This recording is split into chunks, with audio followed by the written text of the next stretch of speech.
Huwag mo na akong ihatid. Lumuwas ka na ng Maynila. Baka abutin ka pa ng hating gabi sa daan. Pahayag ni Amanda sa kababata.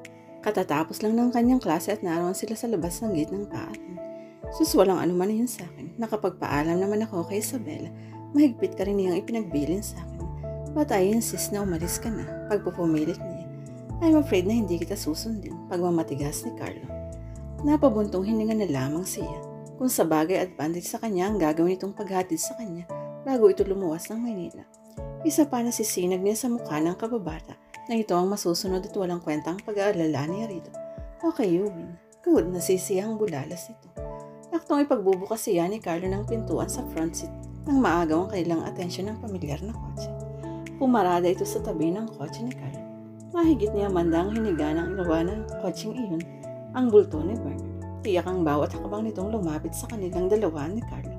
Seryosong ekspresyong nakalarawan sa mukha nito. Can I borrow her bayaw? Anito yung nalingon si Carlo. Nasa mukha ni Carlo ang gulat na tumingin sa kanya. Nainis siya sa kababata dahil tila wala ito sa sariling tumango. Higit pa man, nairita siya kay Bernard dahil sa kababata ito nagpaalam at hindi sa kanya mismo. Napasinghap na lamang siya ng hagipin ni Bernard ang kanyang kamay. Let's go. Pumiksi siya bilang pagtutol, subalit lalo pa nitong hinigpitan ang pagkakahawak sa kanyang kamay nang akayin siya nito patungo sa dalang kotse nito. Hindi na niya nasambit ang pagtutol nang buksan nito ang pinto ng front seat. Wala siyang magawa kundi ang sumakay roon. Ano bang problema mo? Singhal niya rito nang makasakay din ito sa gawin ng driver's seat. Hindi siya nito sinagot. Pinaandar nito ang sasakyan at matuling pinatakbo. Muntik na siyang mapasubsob sa dashboard. Ano ba? Saka pa lamang nito ginawang normal ang pagpapatakbo ng kotse. Ngunit nanatili pa rin itong tahimik. Sumagi sa kanyang isip ang sandaling ipatawag siya ng principal sa opisina nito. Nakita niya raw ng binata na seryosong-seryoso.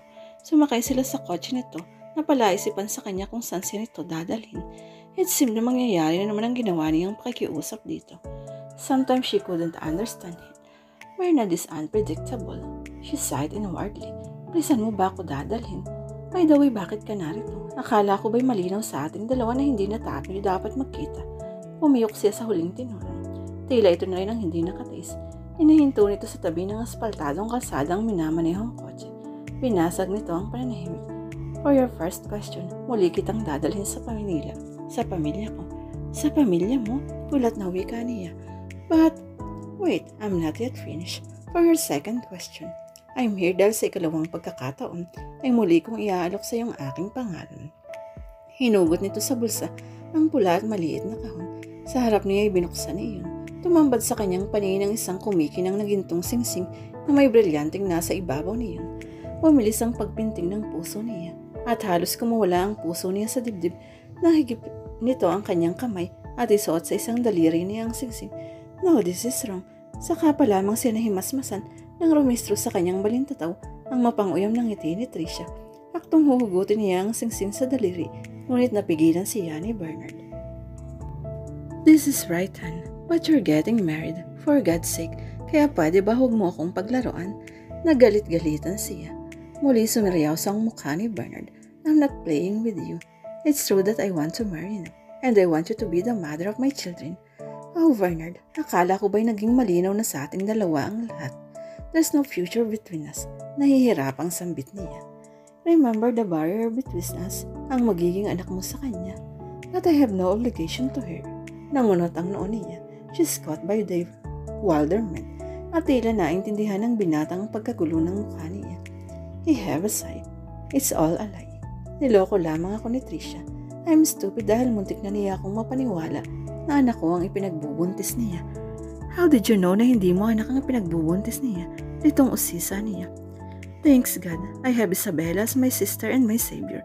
She took the initiative na mag-conduct ng investigation. That was the time na nahuli ko sa akto si Tricia na may katalik na ibang lalaki. That time, alam ko ng bagay na iyon. Agaw niya sa sasabihin nito. Mapait siyang napatitig sa binata. Binalak mo pa rin magpakasal kay Tricia sa kabila ng kanyang pagtataksil. Hear me out first, Han. Nagdesisyon akong ipagpatuloy ang kasal namin dahil wala namang kinabukasang naghihintay sa akin. Itinaboy mo na ako sa iyong buhay, so I just planted in my mind na magsakripisyo na lamang ako. Pero mabait ang Lius. Hindi niya ako hinayaang magdusa. At tulad nga ng sinabi ko, Isabella made the effort to conduct an investigation. Wala raw kasi siyang tiwala kay Trisha. Thanks to her instinct dahil hindi siya nagkamali.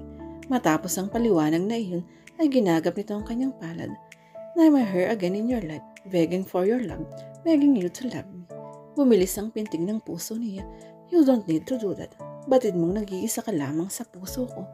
Ngunit iba ang ipinahiwatig mo sa akin kinabukasan matapos na may mangyari sa ating dalawa. Isa lang naman ang rason ko kung bakit nagawa ko ang kahangalang iyon.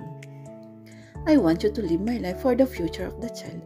Ngunit ngayong nalaman ko na wala ka palang obligasyon sa batang iyon, labis kong pinagsisihan ang lahat ng mga sinabi ko sa iyo. Tumigil siya sa pagsasalita at nilakasan ang loob na tumitig sa binata ng diretso. At kung talagang seryoso ka sa proposal mo, I'll accept it with all my heart. Of course, I'm serious. I want to marry you. Although I have doubt na ako lang talagang nariyan sa puso mo. Naguluhan siya sa tinura nito. Hanggang ngayon may duda ka pa rin sa pagmamahal ko sa iyo. I'm sorry, Han, pero kinakain ng panibuho ang puso ko sa tuwing nakikita ko kayong magkasama ni Carlo. But why? Tanong pa rin niya kahit may ideya na siya sa dahilan ng pagsiselos nito. Lumambong ang hinanakit sa mga mata ni Bernard. Hanggang ba hindi mo pa rin naaaminin sa akin na minsay inukupa ni Carlo ang iyong puso? Malungkot na turo nito. O maaaring hanggang ngayon nasa puso mo pa rin siya. Hindi niya magawang magalit sa binata sa maling akusasyon nito. After all, kinaluwag ng puso niya nang magtapatan siya nito ng damdamin. At marahil ito ng pagkakataong hinihintay niya, huminga siya ng malalim. Yes, it's true na minsay inibig ko si Carlo. Ngunit nakalipas na yun. Kung nakikita mo kaming laging magkasama, simply he's my childhood friend. Siya ang nag-comfort sa akin sa mga araw na umiiyak ako dahil sa kinasapitan ng pag-ibig nating dalawa. You should not judge me in knowing na may relasyon kaming dalawa dahil sa tuwin ay nagpapaalam si Carlo kay Isabella kapag ipinapasyal ako ng aking kababata. I'm not that bad upang sirain ang maganda nilang pagsasama. Isa pa'y posibleng manumbalik ang pag-ibig ko kay Carlo dahil ginising mo sa puso ko ang totoong pag-ibig. Really? I'm not saying na maniwala ka sa akin. Ngunit nito ko lang huli nalimi na minahal ko si Carlo dahil nahanap ko sa kanya ang mga katangian na gusto ko sa isang lalaki. Siya ang lalaking tiningala ko sa aking pagdadalaga. Ang tagapakinig at taga-aloko sa aking mga problema hinggil sa pamilya ko. I'm nothing compared to him. Bakas ang insecurity sa boses ni Bernard. You're incomparable to him. You're my hero dahil labis mo akong pinahanga dahil isa kang lalaki na may paninindigan. Sa unay inibig na kita at lalo pa yung lumalim ng akuin mong responsibilidad kay Trisha. Sa ibang mayamang lalaki, maninindigan sila sa prinsipyong pinaniniwalaan but you're different with them. You charm me with your looks but your bravery deepened my strong emotions for you. Tila naantig niya ang damdamin ng binata. May sumungaw na luha sa mga mata ng binata. Oh, this is the first time na napaluha ako sa isang babae. Mabirong wika nito. But I'm really glad to hear that. Initian niya ito. I hope those explanations are enough. Sufficient indeed. Hayaan mo. Kapag naikasal na tayo, I'm sure na maaalis na ang pagsiselo sa puso ko dahil nakatali ka na sa akin. Talaga bang pakakasalan mo ako? Natawa ang binata. Ang kulit mo, Han. I love you so much and I'll marry you to all churches in the country just to please you. Napayakap siya sa binata. I love you too, Bernard. Wala na siyang mahihiling pa. Nabalik sa kanya ang pag-ibig na pupuno ng hungkag na buhay niya. Nang gumanti ng mahigpit na yakap ang binata at selyuhan siya ng halik sa mga labi, nagkagaroon ng kaginhawa ng kanyang isip at puso. May nakita siyang buong pamilya na sa nagdaang buhay niya ay hindi niya nakamtan. Siya at si Bernard kasama ang kanilang future children.